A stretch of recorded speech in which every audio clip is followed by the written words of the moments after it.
Welcome to this morning's presentation on trauma, attachment, codependency, and abandonment issues. I'm your host, Dr. Dawn-Elise Snipes.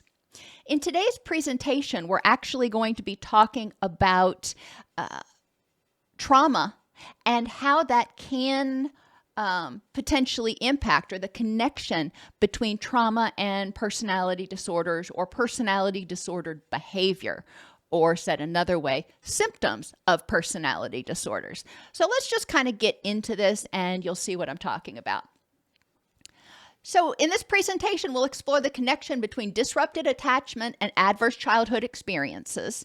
And we will talk about how adverse childhood experiences constitute for many people trauma and ongoing trauma, which can therefore result in what the ICD-11 calls cPTSD.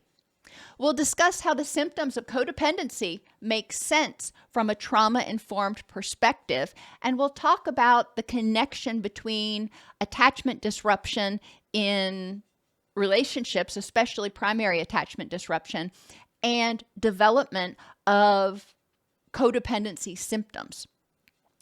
And then we'll discuss trauma-informed strategies for addressing codependency and abandonment issues or symptoms that generally arise from the attachment trauma and the ACEs.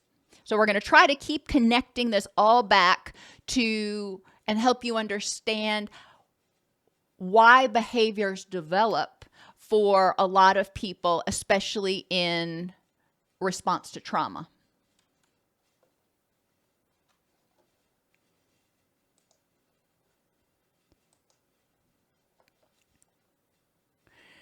Secure attachments help us feel safe, loved, and provide support and assistance. When we have secure attachments in our life, we have that secure, that safe home base. When we talk about the development of attachment, we're talking about developing a relationship with somebody who is consistent, responsive, attentive, validating, encouraging, and safe. And we're going to talk about the Craves mnemonic in a minute. But we need that in our life, not only as children, not only as infants and young children, but as adults. We need people in our life that we can count on. That's just the way we're wired. We have an entire hormone dedicated to bonding. It's also important to recognize that children who do not consistently have a consistent, responsive, attentive, validating, encouraging, supportive, safe caregiver may develop insecure attachment. Now, let's think about that. When a child has a caregiver who is inconsistent, they don't know, they go to their caregiver and they say, I don't feel well.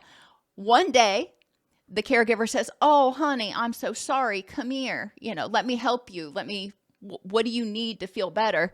And they go to the caregiver another day and the caregiver's like, I don't care how you feel. Get over it. Go back to your room, go to bed, whatever you need to do, but don't bother me. That's inconsistent. The response, they don't know if they're going to get Jekyll or Hyde.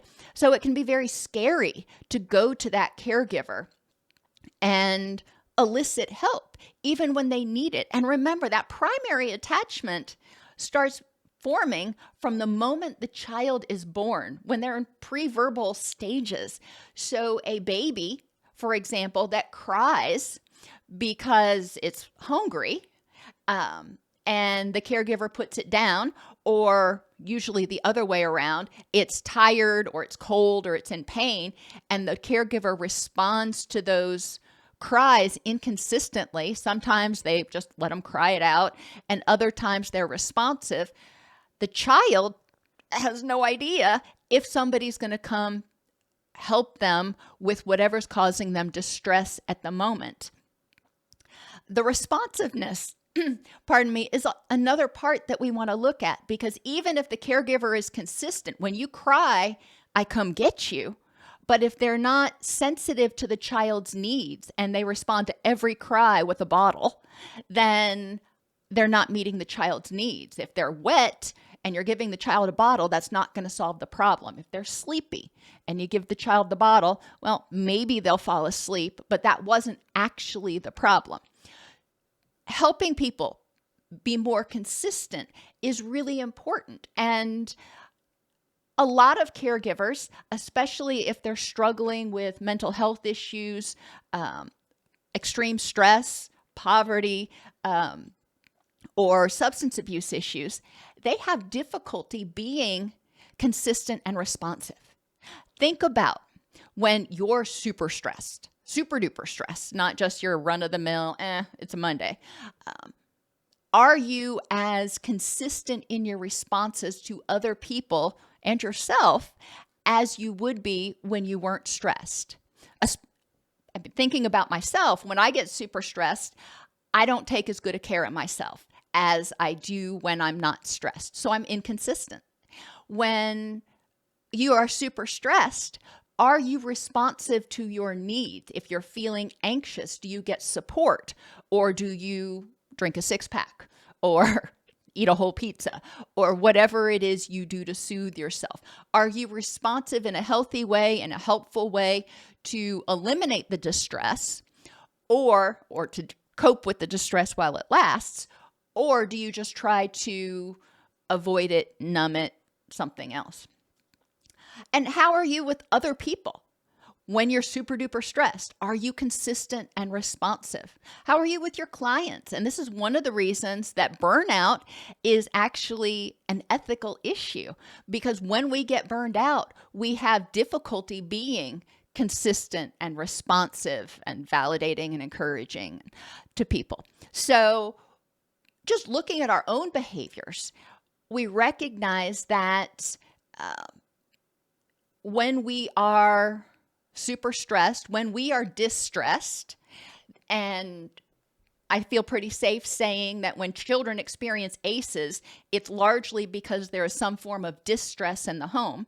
So when their caregivers are distressed, they are less able, even if they wanted to be, they're less able to be consistent, responsive, attentive, validating, encouraging, and supportive. Not going to say that a bunch more times, but I kind of want to get that craves mnemonic stuck in your head because it is so important. Insecure attachment is the behavioral response that a person develops, and it can develop in adult relationships as well as primary caregiver relationships, is the behavior that develops, the relationship strategies that develop when a child doesn't get, or when a person doesn't get those needs met, and they develop as a way of protecting themselves. Early attachments create a prototype for future relationships, the love map that they talk about, for example. But it's important to recognize that people who had wonderful lives and wonderful, secure attachments in childhood can have a really devastating relationship in adulthood. Maybe they get in a relationship with somebody who is domestically violent, who is struggling with significant substance use issues. You know, we can just give them a whole list of diagnoses. And what they knew to be their relationship all of a sudden just disappears seemingly overnight.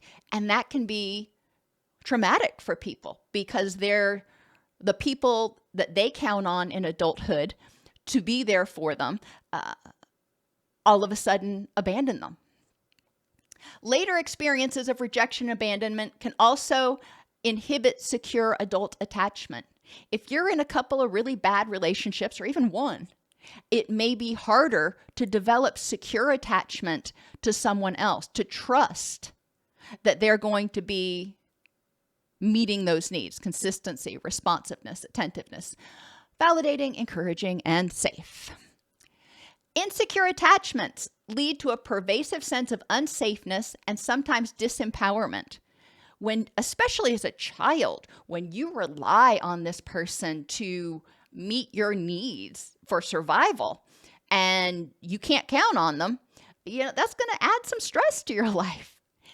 As an adult, if you're in a relationship with somebody And you can't count on them to be safe, to be validating, to be appropriately responsive.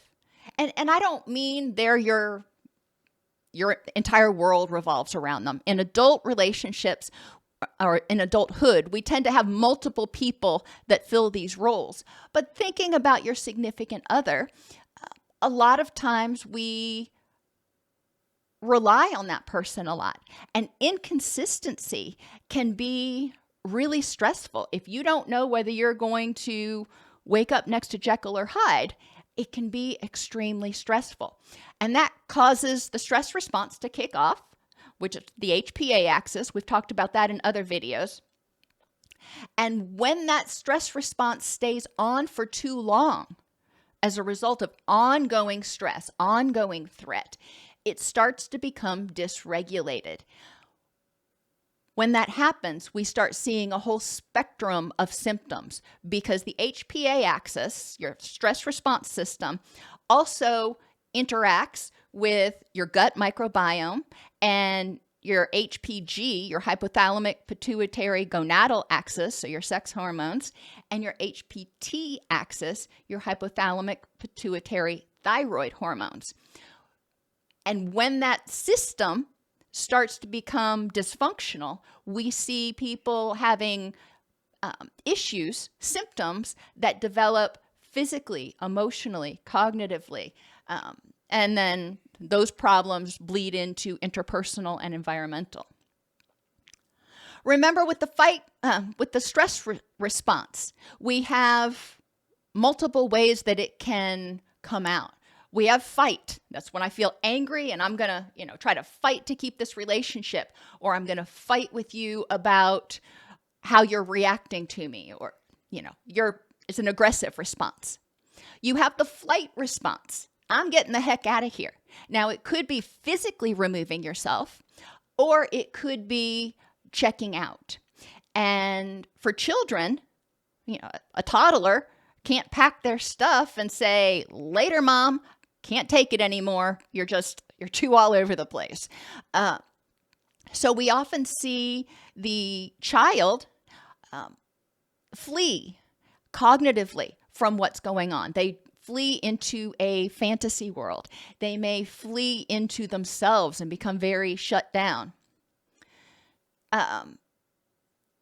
We see freezing when something happens. Now, this is a little bit different than fleeing.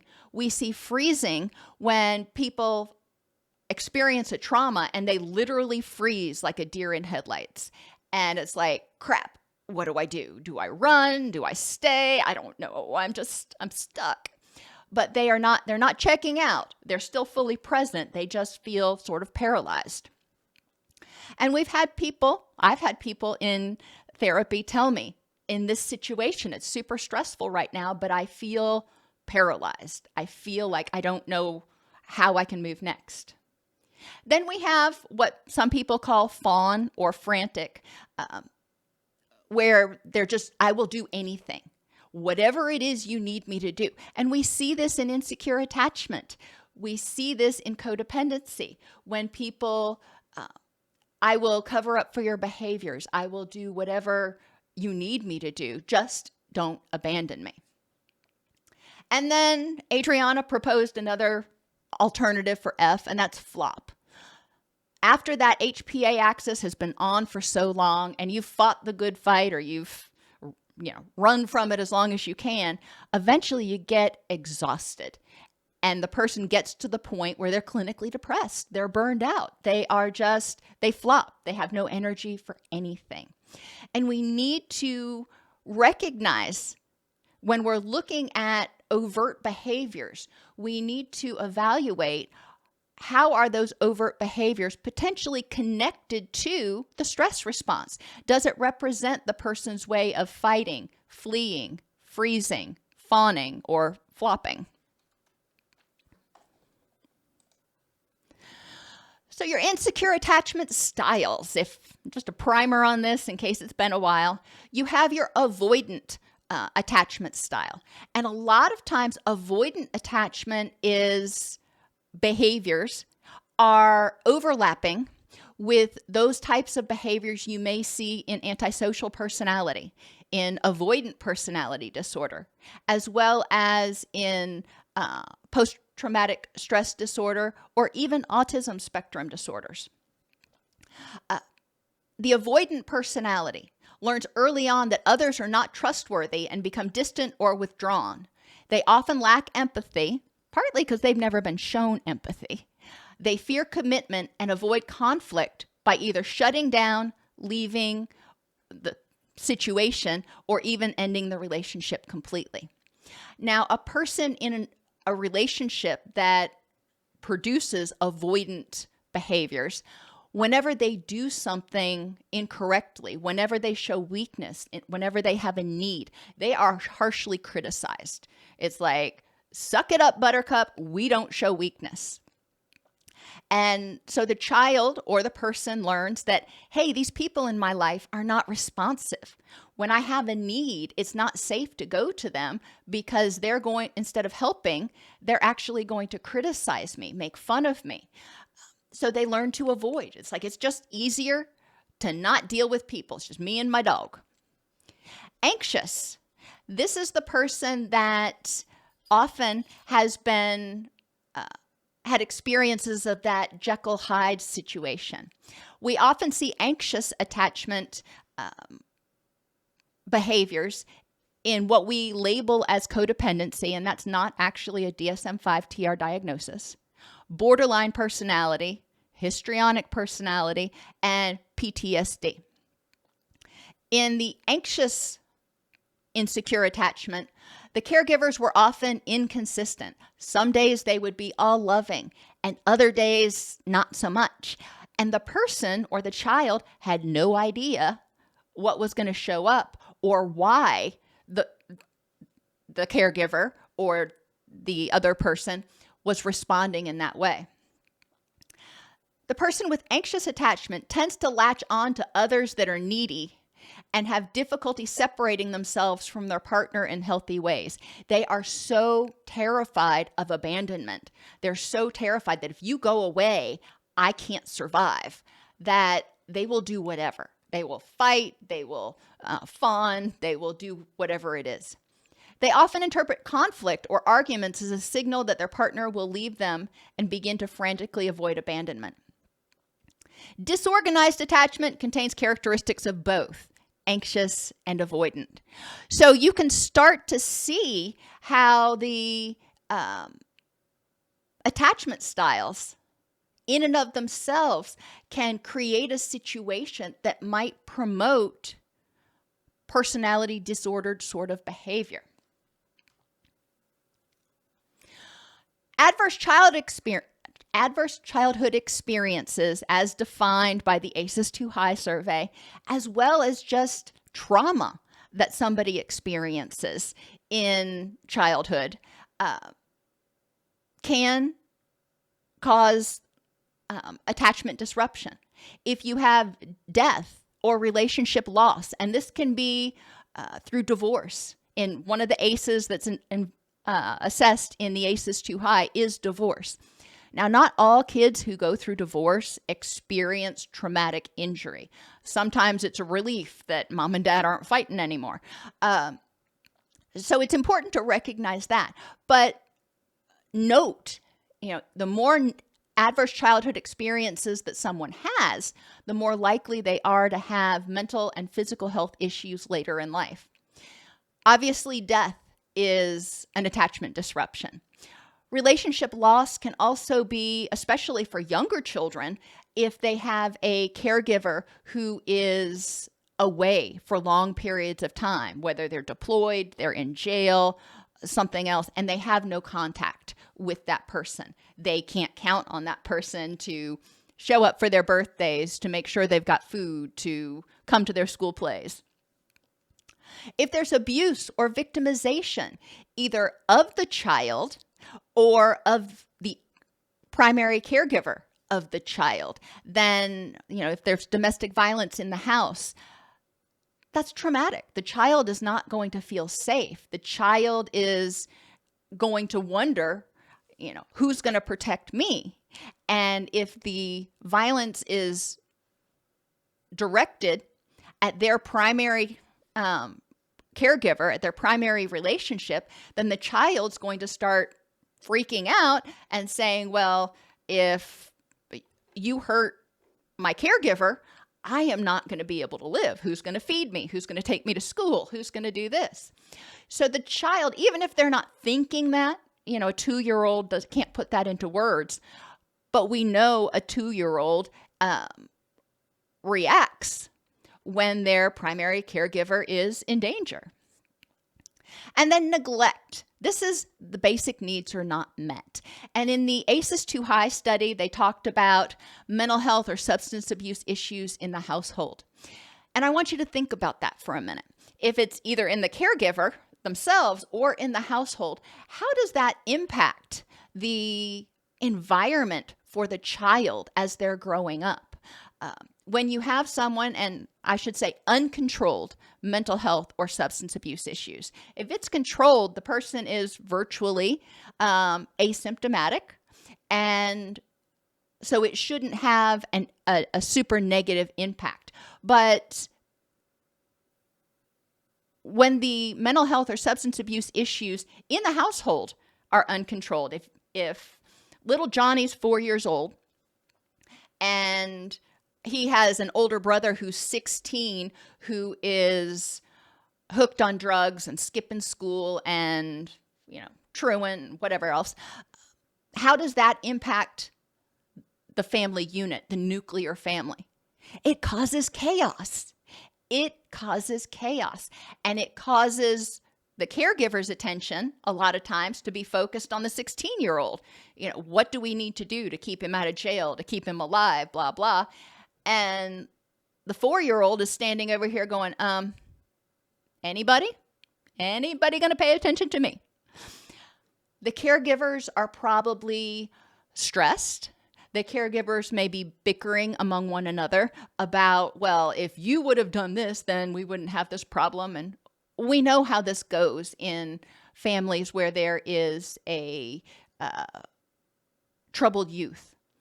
Generally, that is a behavior that results in some way as sort of their way to try to regain their power to get safe in their own way. But we see that it causes chaos in the whole household and disrupts the caregiver's abilities to be consistent, responsive, attentive, validating, encouraging, and safe to everybody else, including themselves. So that can cause problems. And then if a child's being in what I call it indirectly or inadvertently neglected because they're not getting their basic needs met because the caregivers just had no clue that this child had basic needs that weren't getting met. That is also traumatic. The infant who is neuroatypical can't tell the caregiver, hey, that water feels really hot to me. Even though to you it feels tepid, to me it feels really hot. Or, hey, this onesie you put me in every night, is painful. When it rubs against my skin, it hurts, even though you think it's just fine. So the caregiver may be trying to do what is recommended to do with the child of that age, but if the child is neuroatypical, then the child can perceive it as extremely painful and extremely frightening. Every time caregiver comes in, it's like, uh-oh, what pain is in store for me now? And that can even be caregivers swaddling children. Some children who are neuroatypical prefer being swaddled and having those weighted blankets. Other children, that feels oppressive. But they, especially pre-verbal children, can't articulate that. And so we do have issues that may be happening in caregivers and relationships from infancy that may cause the child to see the caregivers as threatening, as dangerous, as untrustworthy. All right, so now we're to the symptoms. And I want you to sort of think about these as we go through. If you have been in a relationship, whether it's the primary caregiver or a dysfunctional adult relationship, been in a relationship in which you weren't sure if this person was going to stick around. If you grew up believing that you needed somebody else to survive, that if somebody else left, it wasn't that, okay, I'm going to have to do some things on my own, but I can get through it. It may suck, but I can get through it. If you rely on other people to validate your very existence, therefore, if they leave, you cease to exist, that's terrifying. So we need to recognize when we see these intense and unstable relationships, one of those key factors in borderline personality, for example, where might that come from? Why might a person get into a relationship and just kind of grab on and be like, oh my gosh, you're the love of my life. You're my savior. You're going to protect me now. Either in adulthood or in childhood. Now, in childhood, we can see a little bit more where the child is desperately seeking safety. But in adulthood, why are people continuing that behavior? And I encourage you to think back to the inner child and the lessons that we learn as we grow up carry with us until we alter them. So our love map that we learned, that we developed when we were growing up, stays written the way it is until we rewrite it.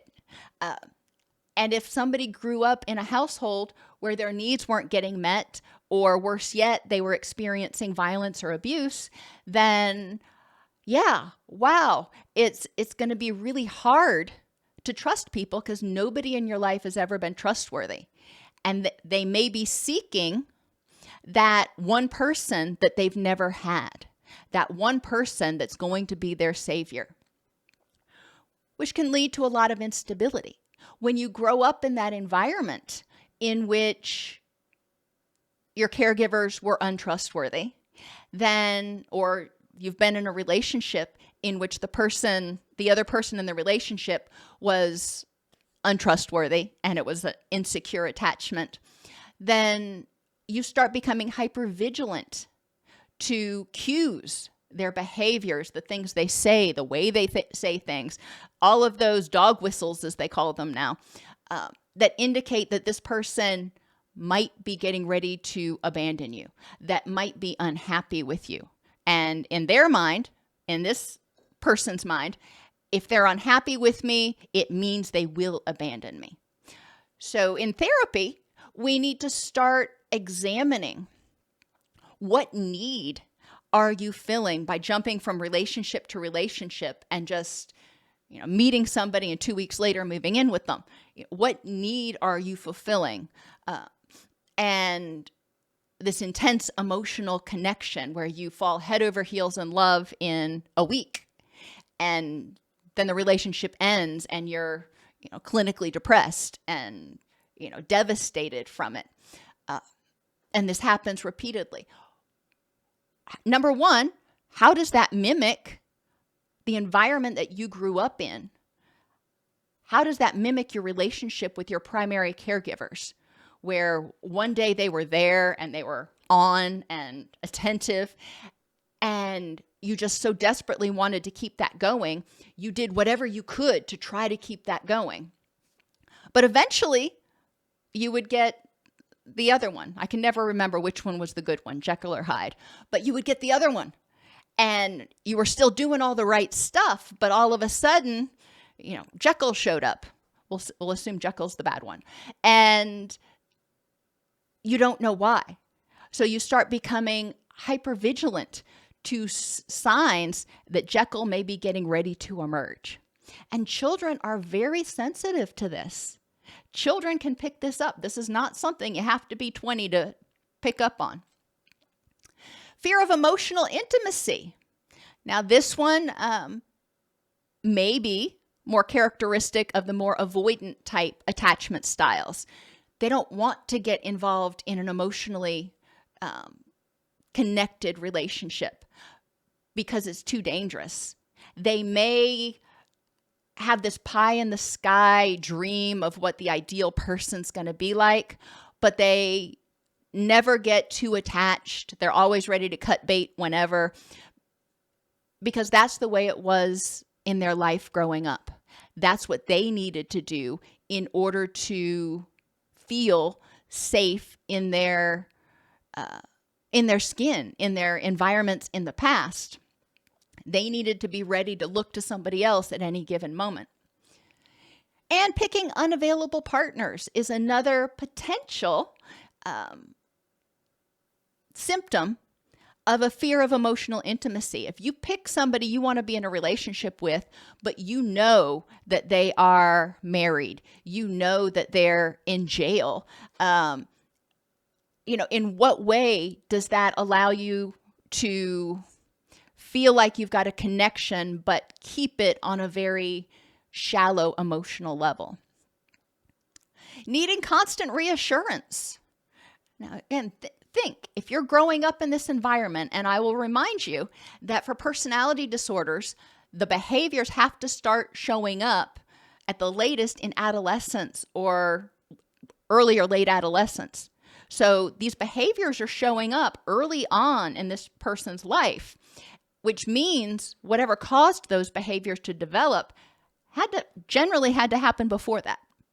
So we're looking at that childhood attachment, that childhood attachment trauma and abandonment. A child needs reassurance. Children haven't developed all those skills. Children want to make sure that you're that safe home base, that they're loved, that they're lovable. And when they don't get that consistently, then they may need to be told. Again, if you're not sure if you're going to get Jekyll or Hyde, then you're wanting to make sure you're getting that reassurance so you know that Hyde is there. You know that, you're good. And I'm probably using that one backwards, but whatever. Hypervigilance. We've already talked about that.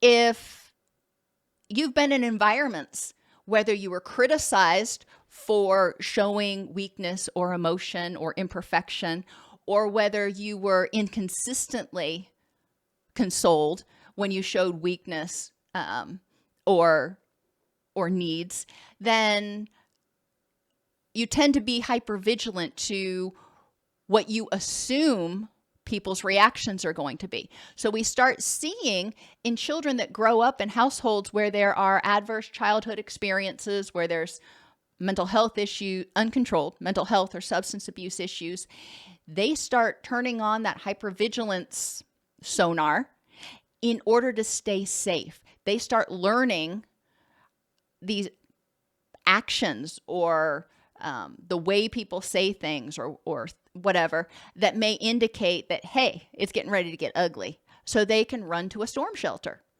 whatever that looks like for them. Hypersensitive to criticism. Well, if the person has avoidant attachment, a lot of times they developed those behaviors as a way of blocking against criticism because they had been criticized and punished so harshly for showing any weakness. They had been told that unless you're perfect, unless you're strong, unless you're invincible, you're not lovable. So, and none of us is invincible. None of us is perfect. And so they recognized that they weren't lovable, or they were taught that they weren't lovable because they were human, because they had imperfections. And that in that family, that meant rejection. That meant punishment. That meant criticism. And that was painful. That was awful. If they were in an inconsistent environment, then the goods were good, but the bads were really bad. And when the bad would show up, the caregiver would say things like, I wish I had never had you. You're the worst child in the world. I hate you, blah, blah. And the child's like, oh my gosh, I'm unlovable. You're getting ready to abandon me. Thinking again, as a child, someone who can't rent an apartment, drive a car, and get a job. It's looking pretty bleak if your caregiver rejects you and kicks you to the curb. Overanalysis paralysis. Some people get so focused on all of the micro signs, on all of the dog whistles, that they can't figure out. They can't see the forest for the trees. Is this safe or is this not safe? Using the forest metaphor. Did those leaves rattle over there because the wind just blew, or is there an angry, hungry bear behind those in the bush somewhere? I don't know. Let me think. Is it safe to move forward? Is it not? Let me stay here. So they end up in that freeze position. Intrusive thoughts of abandonment and rejection. Well, we've kind of talked about that ad nauseum. Relationship sabotage. If the person is feeling unsafe, they're in a relationship, and let's think with borderline personality first. If you're in a relationship and you've got borderline personality, you get in and it's intense. However, it's intense, you feel vulnerable, you finally feel loved. Now you start becoming fearful of being abandoned. It's like, okay, this is too good. When's the other shoe going to drop? You start becoming hypervigilant to any signs that that person is upset with you, because upsetness may indicate that criticism and punishment is going to show up, or that you're fixing to be abandoned. So the person becomes hypervigilant to this, which creates the instability. They start getting angry when their caregiver or their partner doesn't respond the way they want them to or hope them to. And when that happens, they're feeling like they need to get out of that situation. So they may either inadvertently or overtly sabotage the relationship. It's like, everything you do, I'm going to get angry with you. I'm going to create a situation where you end up leaving. That way, I'm creating that self-fulfilling prophecy. I'm afraid you're going to leave, and so it triggers my stress response. I'm going to get angry or maybe even more clingy, which is going to push you further away and eventually leave. They cling to unhealthy relationships. I think we've been in counseling with people who have stayed in a relationship far longer than was healthy for them. And they even recognize that, but they either believe that the other person can't live without them. So where would they learn that? Where would they develop that belief that this person can't live without me? Well, let's go back to their primary relationships. Let's go back to that family of origin. In their family of origin, did they have to be the parent? Were they parentified? That is, did they have to tuck their parents in? Did they have to get their siblings off to school? Because their parents were in no shape to do it. Well, if that was the case, then they may start developing what we refer to sometimes as codependency in adulthood, where they find people who need them, just like their parents needed them. Their parents couldn't reject them because their parents needed them to keep everything going. They find somebody who needs them, which means they're unlikely to reject them, and they cling to that relationship, and they try to fix that person. People pleasing. Well, that's one strategy for trying to avoid abandonment. Difficulty trusting others. Unfortunately, for a lot of people with personality disorders and trauma, they've had so many experiences where people have failed to meet their needs that they have difficulty trusting others. Now, I want to put a caveat on that. Sometimes, not even especially as adults, sometimes people fail to meet their needs because they don't communicate those needs. Now, obviously, the example I gave of the infant who was neuroatypical earlier, the infant can't communicate that. But as we get older, especially in adult relationships or as adolescents, we're able to use our words. And if we assume that people know what we want, we're setting ourselves up for disappointment. We're setting ourselves up to feel rejected because people may not know what it is we wanted. And that's another skill we need to work on with people to help them develop secure attachments. You can't expect your partner or even your parent to know what you need all the time or what you want at all the time. You have to be able to articulate that. I mean, I remember when my children were young, very young, and they would get sick. And it just tore me up inside because I didn't know what was wrong. With my son, it was usually pretty easy. He'd start pulling on his ear. I'm like, we got another ear infection. With my daughter, it was a little bit different. She was a lot more nondescript about what was bothering her. And so it was kind of a guessing game. And I think most parents go through that with their pre-verbal children. Low self-esteem and a sense of unworthiness. Well, think about what a child, remember, children think in all or nothing terms. I'm good or I'm bad. Now let's think about borderline personality disorder thinking. It's good or it's bad.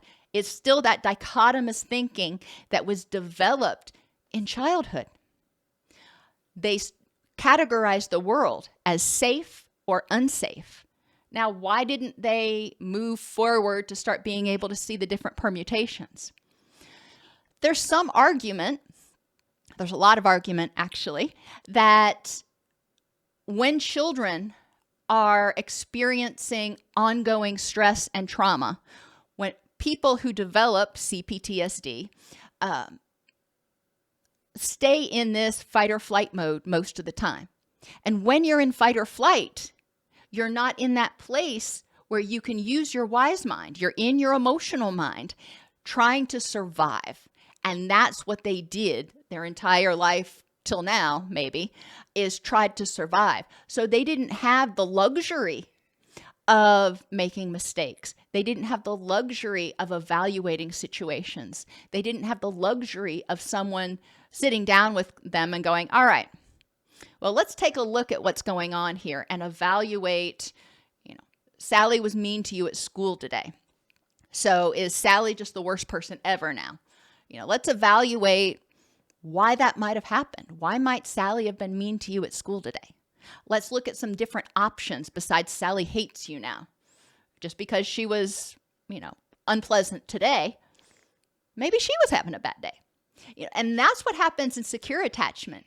In children or people who don't have secure attachments, don't have people that are responsive to them when they're in distress, it's harder to really evaluate situations clearly because you stay stuck in that threat zone, that place where you feel vulnerable, where you're, just trying to survive. So it would make sense that people who've experienced insecure attachment trauma, trauma growing up, may have low self-esteem and a sense of unworthiness. Their primary caregiver wasn't there for them. That's how we're wired, is our primary caregiver is supposed to be there for us. And we even see this often frequently, in people who are adopted. Even if they were put up for adoption basically at birth, there is a fundamental relationship between the birth parent and the child that often sort of haunts the child and may impact their self-esteem. So we need to help people examine with wise eyes, now that they're adults, help them examine and look back and say, the things that happened to you, was it because you were inept? Was it because you were a screw up? Was it because you were a bad person? Or was it because your caregiver was struggling with addiction or mental health issues or didn't know what to do? And helping them reevaluate that, again, with wise eyes from a different perspective. Now, they may stick with their original assessments. It's not for me to tell them what happened, but we do want to at least help them evaluate the things in their past that cause them to believe that they are unworthy or incapable, and say, all right, based on the facts in context, how accurate is that looking at it with adult eyes? We see emotional dysregulation or emotional numbing. That's what happens when that stress response gets out of whack. People become flat. They get to that flop place where it's hard to care about anything. They've been struggling to stay safe and to exist for so long. They don't have it in them. But when something is sufficiently stressful to trigger that response, then all of a sudden we see a tsunami of stress hormones released in the body. And the person goes from flat to frantic or flat to furious. And again, because a lot of times trauma results in borderline-esque behaviors, I keep referring back to that one, but that's another symptom of borderline personality, is that emotional dysregulation. And we need to recognize that it's not totally a cognitive thing. There are some thoughts that go into it that may trigger the emotional response, but the emotional response is neurological. Their autonomic nervous system is just, wow, out of whack. And so not only do they have a stronger response, but it takes them longer to get back to baseline. Think about if you have a flood in your house, all right? Heaven forbid, but you have a flood in your house. If it is the kitchen sink ran over because you left the water on while you took the dogs out, that's going to be a mess. It's going to take a bunch of towels to clean up, but it'll dry in a couple of hours. As opposed to if the water main breaks and floods your house a foot deep, then it's all in the drywall and it's going to take weeks to dry out. Same sort of thing with the tsunami of stress chemicals. For a typical reaction, it would be, like water overflowing the sink. It's going to take a minute after you get stressed to downregulate and feel rejuvenated again. It's going to not be exhausted. For someone with borderline personality or insecure attachment or complex post-traumatic stress, they emotionally dysregulate. So then it takes longer to get back to baseline. And when they get there, they're plumb exhausted. And it's going to take a while to get that energy back. Emotional numbing is another symptom that we see. And again, this is seen more often in people who have antisocial-esque or avoidant-esque personality disorders. But this is somebody who doesn't appear to feel. They shut it off. It's too painful. I'm not going to feel. I will think, I will see, I will do, but I'm not going to feel. And again, behavior is communication. Behavior always serves a purpose. What is the function of this behavior? Protection, survival. I don't want to hurt anymore. Along with that, we see anxiety, which, makes sense if you're worried about abandonment or you're worried about somebody getting too close. We see depression, and that could be because of emotional dysregulation from the trauma, or that could be a additional characteristic when somebody they've lost all hope. They feel totally hopeless and helpless, and they're just like, screw it, I give up. Jealousy and envy. This is one we don't talk about a lot, but this is one you see in, dare I say it, narcissistic personality. People who've had unstable relationships, who've had unhealthy and unhappy lives, may be jealous or envious of people who appear to have happy lives. They may feel entitled to have what they were supposed to have, that, idyllic childhood or whatever. And that jealousy and envy can sometimes lead to manipulative behaviors. It can lead to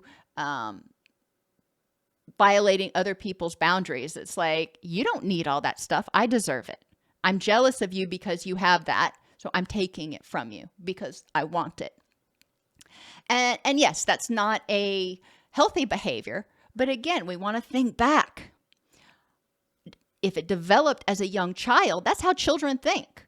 You're on the playground, Jimmy has a ball and you want the ball. A young child is probably going to try to take the ball from Jimmy because it's like, I want it. You don't need it. And, in a healthy environment, the child has learned to empathize and recognize boundaries and all that stuff. But if not, then maybe they learned in childhood that if you want something, you got to take it. If somebody else has something that you're envious of, you got to take it. Or they may have learned that only people who are perfect, only people who are successful are lovable. So they're jealous or envious of anybody they perceive as smarter, prettier, richer, happier than they are. And that makes them feel insecure. So how do they compensate for that? Well, that's that narcissistic facade that we all too often hear about. And they may be highly critical of self and or others. They grew up in an environment where they didn't have secure attachment, where their caregivers were sometimes or all the time highly critical, then yeah, they learned to be highly critical of themselves and others. That's, a learned behavior. They learned to focus on what was wrong, what was bad, what was inadequate. If they grew up in an environment where they didn't have secure attachment, they also may fear other people being more lovable than they are. So they may have developed being critical as a reactive measure to try to bring this person down. Oh, you think that person's so great? Well, let me tell you all these things about them. So see, they're not so great after all, so I'm safe. If you're not wanting them, then maybe I'm still lovable. So the treatment, we want to explore prior relationships, patterns, projections, and lessons learned. And this is where, in my opinion, a good autobiography can be really helpful because it introduces the therapist to the entire cast of characters in 20 or 30 pages. And I know you're like, 20 or 30 pages? I typically, when I do an autobiography with somebody, I have them start from their first memory. And I have a list of questions I ask them. Who was in your household at that point? List each person. What positive and what negative do you remember about that person? How did you feel? Did you feel safe? Did you feel loved? And what did you do? What did your day look like? If they remember kindergarten, what did your day look like in kindergarten? Who was there? And then we move, and I usually use the anchor points of school because most everybody has gone through school, at least up until, mid-adolescence. So I say, okay, the next year, and there's, again, that list of questions. In first grade, who was your teacher? Who did you hang around with? What did you do? And who was in your life? Blah, blah, blah. So you start getting all of the whole cast of characters, but you also start getting an overarching feeling of when Junior started feeling unsafe, or if they ever felt safe. Those autobiographies are almost never complete. They're always able to be added to over time as the brain starts letting some memories out that it's had locked away. But I have each year, so kindergarten's on one piece of paper, first grade's on another piece of paper, second on another. So obviously you can see if you're working with somebody who's 25, you're going to have 20 pages. Now there may be more or less writing on each page, but by doing it that way, you leave room to add and to modify for each year as new things come up, as they remember, oh yeah, when I was in fourth grade, my dog died. Oh, okay, well, let's add that in there. And through that, you can go through, and I typically take the entire autobiography, I read through it, and if that's okay with the client, and we talk about people who were present in their life a lot at first. Let's talk about the main characters and what were your relationships like with them? What did you learn about yourself, or what did they tell you about yourself, and do you believe that? What were the patterns in your relationships with these people and between those people, like between your caregivers and between your parent and your siblings? What were those relationships like? And are you recreating those now? What are you projecting onto people in your current life? What are you assuming they're going to do based on what somebody did 20 years ago? And what lessons did you learn growing up in that environment, both the good and the bad? Using a traumatic growth standpoint, we can talk about how strong a person had to be to even survive that environment. Talking about how they did what they needed to do to survive until now, and how impressive that is. I mean, I hear stories of people who have just gone through incredible traumas and trials. And I think to myself, I don't know if I could have done that. Own and normalize your feelings. When people are going through treatment, it's important for them to be able to own how they feel. If they are angry or scared, they need to start being able to say, I'm angry and scared, and not be afraid that they're going to be ridiculed or punished or ignored or something else. They also need to learn how to start parenting themselves when they're scared. Owning that feeling, normalizing, hey, I feel anxious right now, or I feel scared right now because... And then I can look at the facts in context to see if there's an actual threat. And then learning how to process those feelings, to understand why I feel scared. And instead of saying, well, you're stupid for being scared about this, saying, all right, I am. What's underlying that? What are the thoughts that I'm telling myself? Or if you go back to cognitive behavioral, what are the underlying beliefs that are leading to the consequence of me being anxious in this situation? And once people start to understand their reactions, it feels a lot less overwhelming. Once people start to realize, John went through this situation and reacted totally differently than I did. I was terrified. Well, let's look at it through your lens, through your phenomenological reality, or through your trauma glasses. That's how you see the world, because every experience you've had has shaped how you perceive the world. So you perceive it differently than John does. Roller coasters. Some people love them. I'm terrified of them. Now, why I'm terrified of them? I never really did figure out where that factored into my trauma glasses, but I normalized it. And I said, you know what? Makes sense from a survival perspective that you probably shouldn't be going 80 miles downhill and turning upside down without being in an enclosed environment, or maybe at all. Recognizing our feelings and then figuring out how to address them. Feelings aren't meant to be nurtured and held and just there, carried around for days on end. Feelings are meant to tell us, hey, there may be a threat, just like when the smoke alarm goes off. There may be a threat. Evaluate the situation, figure out if there is, and then figure out what you need to do. Identify triggers and mitigation strategies for unsafeness and disempowerment.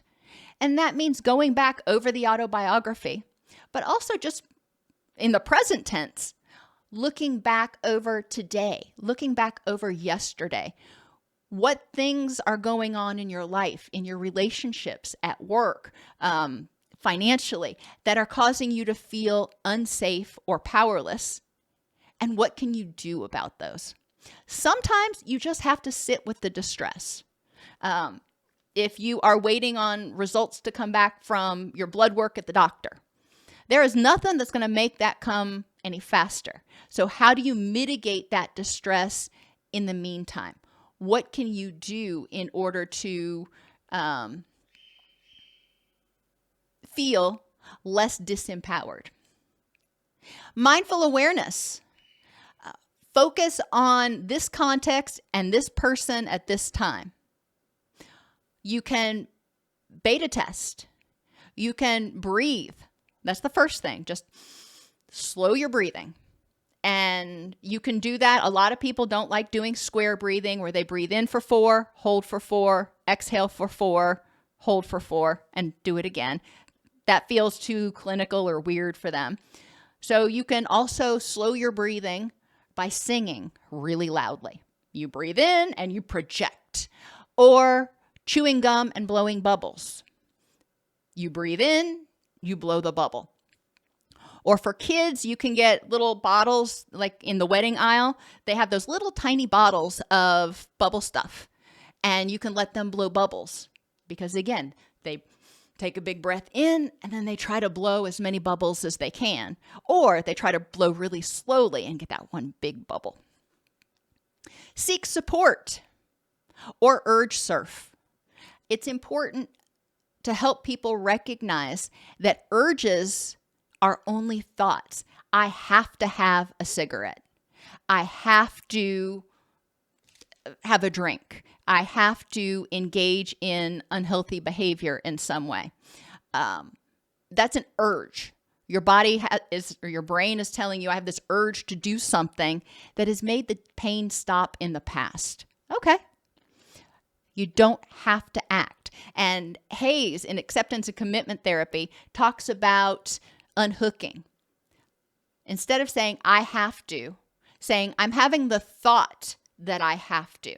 I'm having the thought that I have to have a cigarette. Okay, well, I've got this thought. Doesn't mean I have to do it. Once I have this thought, I can disconnect it from me and go, I've got this. What do I do with it? I'm having this thought that I need to engage in some unhealthy behavior. Well, that's a thought. Let me evaluate it and see if it's accurate. We can do the same thing with feelings. I feel anxious, or I am anxious. Well, that means that's part of me. I can't get rid of part of me. I'm having the feeling of anxiety. All right, well, let me look at this feeling and see if I want to carry it around with me all day. Help people learn what a healthy relationship and secure attachment looks like. When people have secure attachments, they're much less likely to engage in behaviors that are commonly associated with personality disorders. And it's important to remember, we're going to talk about this in the next video, but it's important to remember that personality disorders must represent an enduring behavioral pattern over time and across situations. It can't just be this person is an arrogant, self-centered, not nice person at work, but they're just a sweetie pie the rest of the time. That doesn't qualify as a personality disorder. That qualifies as a bad boss, but not necessarily a personality disorder. So we do need to recognize the caveats for diagnosing PDs. We do need to very closely, very carefully ferret out whether the behaviors developed after a trauma and are a result, may be representative of post-traumatic stress reactions as opposed to inherent disordered personality. So anyway, helping people learn what a healthy relationship and secure attachment looks like is really important, because then they can feel safer, and they may be able to get into their wise mind and start learning alternate behaviors instead of the ones associated with disordered personalities. Help them learn about boundaries, emotional boundaries, cognitive boundaries, physical boundaries, but also environmental boundaries. My stuff. Stay out of my stuff. And if you remember back when you were a child, you may have had a diary and you didn't want your sister or your mother or somebody reading your diary. That was your stuff. And if they did, that felt like an extreme betrayal. So that is a boundary. You have things you don't want your neighbor coming over to your house and going through your medicine cabinet and your lingerie drawer. It's not appropriate. That's a boundary. It's not your physical boundary. It's your environmental boundary. They're in your stuff, and that's where your private stuff is.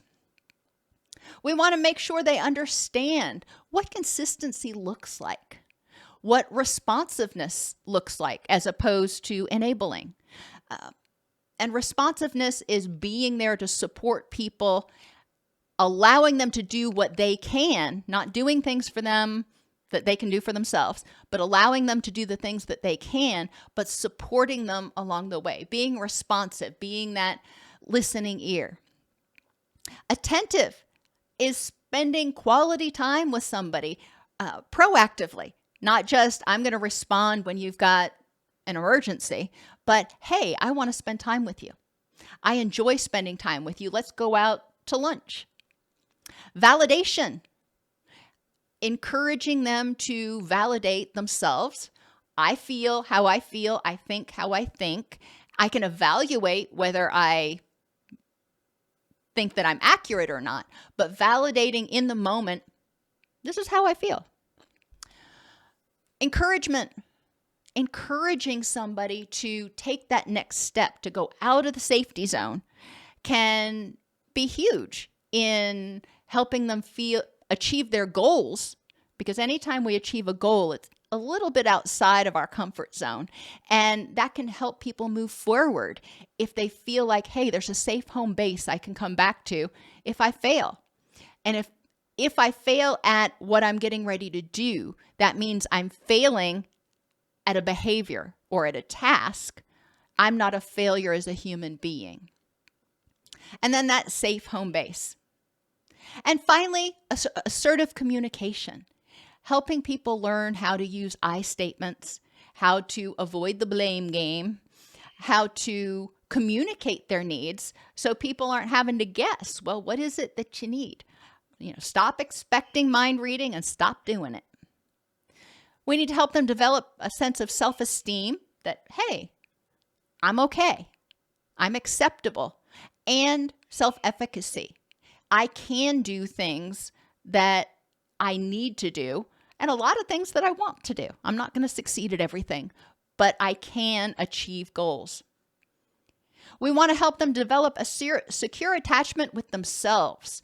And this is really scary for a lot of people. So that's one of the reasons it's kind of down on the list, because they've got to start paying attention to themselves, using mindfulness each day to figure out, how do I feel about this? How do I feel about me? What do I need right now? What are my thoughts, wants, and needs? That's where that authenticity comes in. And then being responsive to their own needs, validating their feelings, thoughts, and needs, encouraging themselves to move forward to achieve their goals and their rich and meaningful life, and providing a safe home base, if you will. If they fail, all right, I failed. I screwed that up, or I'm not going to be able to do that. Doesn't mean I am less of a person. It doesn't mean I'm less lovable. When they can start developing that internal dialogue, then a lot of those behaviors that were required to feel safe and avoid abandonment will disappear, because they don't need any one particular person to be their savior. And we need to help them use decisional balance exercises regarding relationships.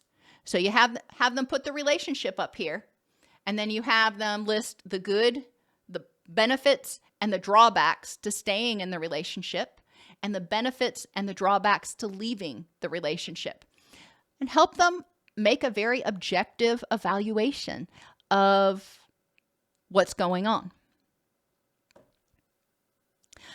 Treatment targets and strategies. Again, we're going to go back to those symptoms we talked about earlier, and I'm not going to go through each one of these in depth again. But that pattern of intense and unstable relationships, have them really focus and be mindful of their current relationships so they can become aware of their projections, their assumptions, their mind reading, how they may be using the relationship to fill a need instead of for what it is.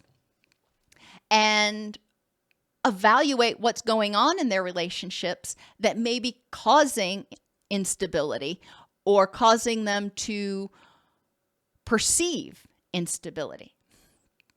I use the analogy with relationships that they're like cookies. You have sugar cookies over here, perfectly good on their own. You have chocolate chips over here, really good on their own. When you put them together, they bring out the best in each other. Can you eat them? Can you have them each independently? Yes. They don't complete each other. They enhance each other. We have people evaluate their ability for emotional intimacy, to trust others. And for people who have more anxious attachment, a lot of times that's helping them learn how to rein it in a little bit and not just put everything out on the table right away. And for people who are more avoidant, helping them figure out, how can I test those waters to figure out if it's safe to share? Keeping a journal even of their need for reassurance and their hypervigilance to evaluate what triggers that and what they can do to address it. In therapy, having them identify 3 times over the last week they felt criticized, and they may, in their estimation, have been hypersensitive to it. What was that about? What other messages were they telling themselves, or what events did that remind them of in the past? If they get overanalysis paralysis, they have been talking about doing something for the last 6 sessions, then we need to stop and go, okay, we've been talking about this for 6 sessions. We've been going over the same thing. I'm wondering what the next step is to move forward in this, and what do you need to do? Really helping people start making a decision and recognize that most of the time, even if you take a step forward and it doesn't work out, you can back up and regroup. It's generally not going to be totally catastrophic. Have them keep a log of their intrusive thoughts of abandonment and rejection, and develop counter statements to tell themselves that they believe. If they are telling themselves, you're worthless, nobody wants to stay with you, and you tell them, well, replace that with, I am lovable and I deserve to have someone in my life. They don't believe that. So most likely. So telling themselves that's not going to sink in. It's not like if they say it enough times, it's going to all of a sudden mean something. So we do want to have people develop something that works for them. If they have these intrusive thoughts that, what if this person leaves me? Okay, let's look at, what does that mean? Can you survive? Will it suck? Yes. But can you survive? So have them recognize that, yes, that is not what I want, but I am strong enough to get through it, and this is how. Have them evaluate past relationships and ways that they may have sabotaged inadvertently those relationships, and what they can do to prevent that in the future. Have them evaluate their behaviors based on people pleasing, and point that out in session when you're talking about things and you hear them saying, yeah, I agreed to go help so-and-so move, and I agreed to do this, and I agreed to do that. They can't say no. I will often point that out and go, Sounds like you're having difficulty saying no, and I'm wondering what function this people pleasing is serving for you. Difficulty trusting others. Look at the facts in context. Most everybody, I won't say everybody, most everybody is going to disappoint you or let you down once in a while. That's just humanity. But recognizing each situation with the facts in context. Did this person do it intentionally? Did they do it maliciously? Even if it was unintentional, if you pointed it out to them, did they stop or did they keep doing it? And then making decisions whether that person is safe based on their behaviors. Identifying alternatives, alternative explanations when things don't work out.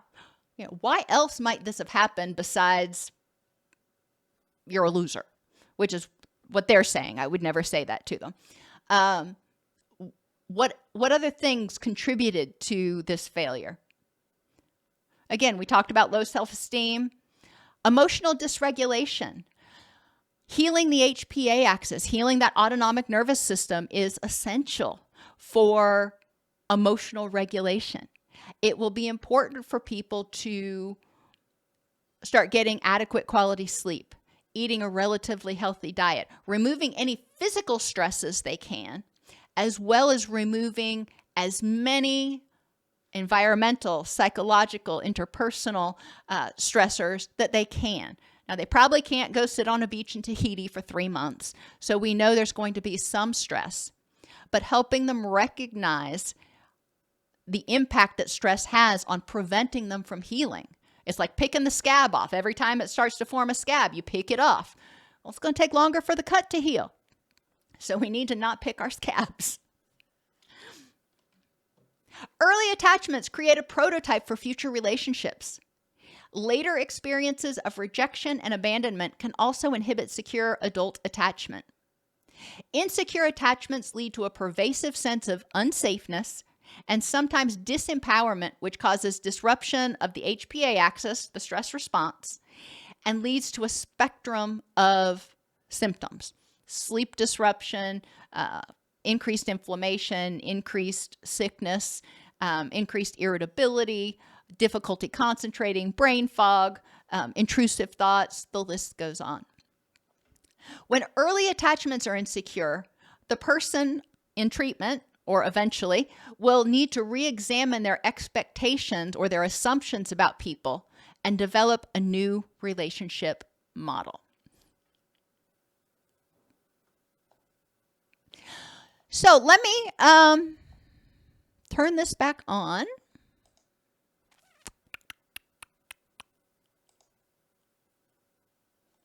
All right. You can obviously use the chat window, or you can turn on your microphone if you want to ask questions. Alan asks, how do you treat a client whose lack of love as a child causes them the inability to feel love as an adult? Obviously, one size doesn't work for all. So I'm going to throw out a couple different suggestions. The first would be to examine not having love as a child and grieve that loss. They didn't have that, and love hurts now.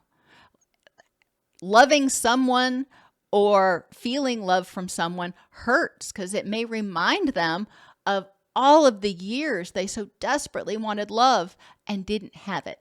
So grief work can be really, really helpful. If they have never experienced love, then they may not know what love feels like.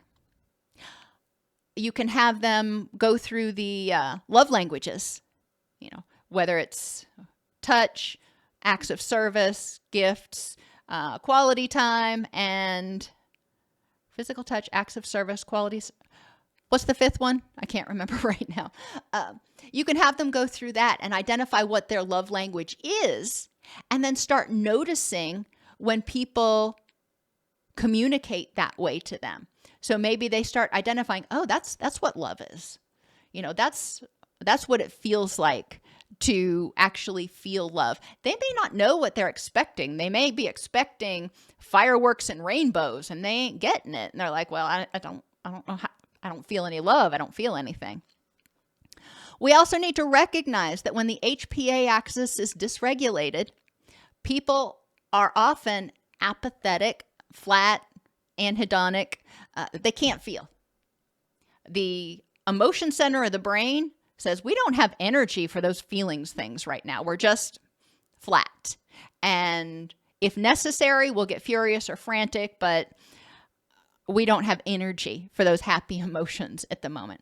They have wired for a state of persistent fight or flee. It's either rest and recoup and prepare for the next sprint from the hungry lion, or, well, sprint from the hungry lion. So those are a bunch of different reasons, I guess, underlying causes for why someone may not be able to feel love. I might also ask them, what is it that you're hoping this love to look like? Have you seen someone experience love? What did that look like? Have them start communicating that. If they're in a relationship with somebody, going back to those love languages, maybe they're having difficulty feeling love because that person's not communicating to them in their love language. So that might be a couples therapy session. What else do y'all have to put out there? What else might you do if you are working with a client who is having difficulty feeling love? Words of affirmation. Thank you, Adriana. That was the one I was forgetting.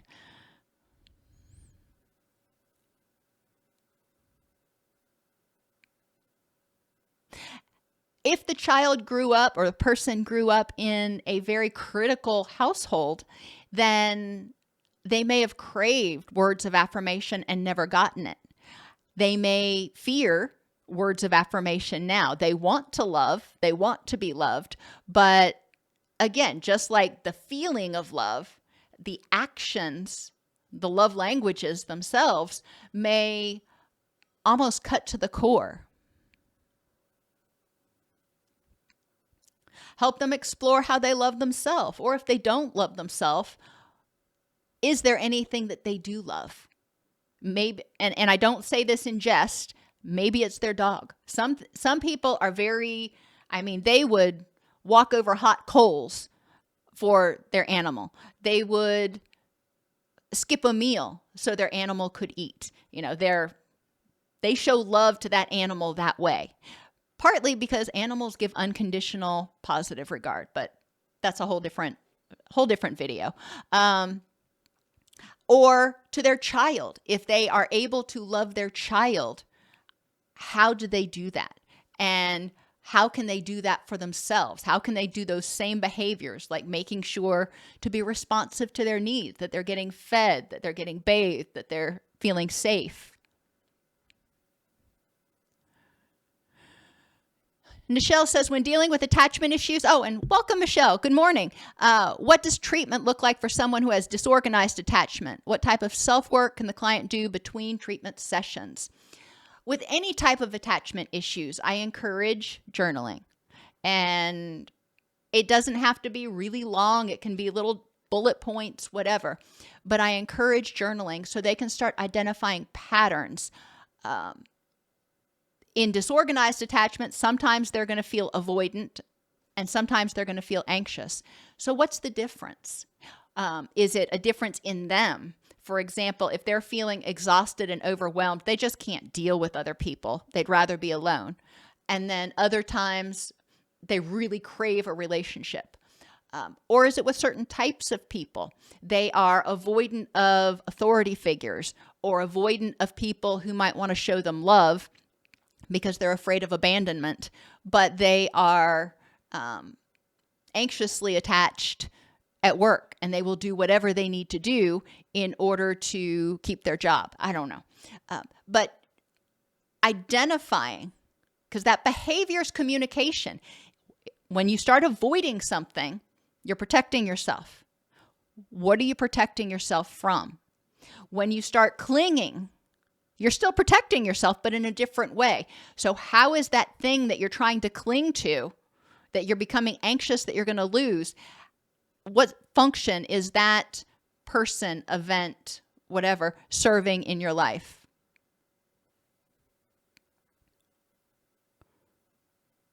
Audio journaling, great suggestion, Enola. Audio journaling can really help for people like me who hate to write. You can also, in Microsoft Word, it actually has a pretty good dictation tool now if you want to dictate your journal onto that, so you have something written down that you can give to your therapist. So that's a great idea, and I hadn't brought that up.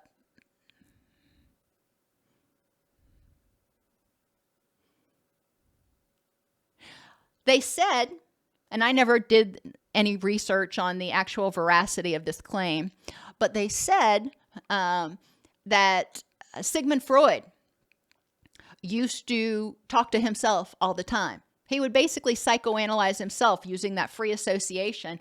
He would just talk in order to uncover his unconscious motives.